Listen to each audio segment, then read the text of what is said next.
রাশিয়ার বিরুদ্ধে যুদ্ধে ইউক্রেনকে এতদিন নানাভাবে সহায়তা দিয়ে এসেছে যুক্তরাষ্ট্র। তবে সেই সহায়তার বিনিময়ে এবার নতুন কিছু চাইছে দেশটি। নতুন করে সহায়তা পাওয়ার শর্ত অর্থ নয়, দেশটির দুর্লভ খনিজ পদার্থ।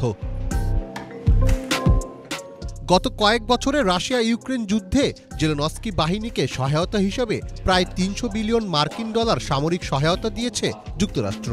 কিন্তু কোনো বিনিময় ছাড়া সহায়তার এই ঘানি আর টানতে চাইছেন না দেশটির নবনির্বাচিত প্রেসিডেন্ট ডোনাল্ড ট্রাম্প।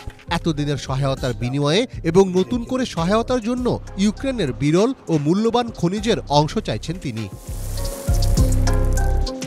এরই মধ্যে ইউক্রেনের প্রেসিডেন্ট ভলোদিমির জেলেনস্কির সঙ্গে বৈঠকে এই প্রস্তাব দেওয়া হয়েছে বলে জানিয়েছেন মার্কিন প্রেসিডেন্ট। ট্রাম্প দাবি করেন, ইউক্রেন সরকার আধুনিক উচ্চ প্রযুক্তির অর্থনীতির জন্য গুরুত্বপূর্ণ এসব সম্পদ ব্যবহারের অনুমতি দিতে আগ্রহ প্রকাশ করেছে। তিনি বলেন, অর্থনৈতিকভাবে ইউক্রেন আমাদের চেয়ে অনেক পিছিয়ে। ইউক্রেনের সঙ্গে চুক্তির বিষয়ে ভাবছি, যাতে করে আমরা তাদেরকে যে আর্থিক সহায়তা দিচ্ছি তার সমপরিমাণ বিরল খনিজ পদার্থ ও অন্যান্য সম্পদ পাই।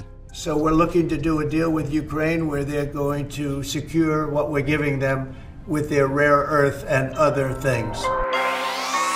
তবে এই প্রস্তাবের পর সমালোচনা ছড়িয়ে পড়ে আন্তর্জাতিক মহলে। জার্মান চ্যান্সেলর ওলাফ স্কলস এ প্রসঙ্গে বলেন, যুদ্ধ পরবর্তী রাষ্ট্র সংস্কারের লক্ষ্যে ইউক্রেনের মজুদ খনিজ সংরক্ষণ করা উচিত। জানা গেছে, সাবেক মার্কিন প্রেসিডেন্ট জো বাইডেনের শাসনামলেই ইউক্রেনের খনিজ সম্পদ আহরণ প্রক্রিয়ায় যুক্তরাষ্ট্রের সঙ্গে চুক্তিতে রাজি হয় ইউক্রেন। তবে এই চুক্তির কৃতিত্ব ডোনাল্ড ট্রাম্পকে দেওয়ার লক্ষ্যে 2 দফায় চুক্তি স্বাক্ষর পেছায় ইউক্রেন প্রশাসন। শুধু গম উৎপাদনের শ্রেষ্ঠত্বই নয়, প্রাকৃতিক সম্পদের প্রাচুর্যও ভাসছে ইউক্রেন, যা দেশটিকে সমৃদ্ধ করলেও সাম্রাজ্যবাদী ও আধিপত্যবাদীদের লোভের থাবায় পরিণত করেছে।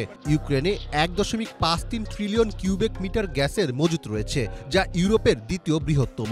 কয়লার মজুতেও ইউরোপে দ্বিতীয় ইউক্রেন। দেশটিতে রয়েছে 11,90,000 কোটি ডলার মূল্যের প্রায় 9,000 কোটি টন শক্ত কয়লার আমানত, যা বর্তমানে রাশিয়ার নিয়ন্ত্রিত অংশে রয়েছে।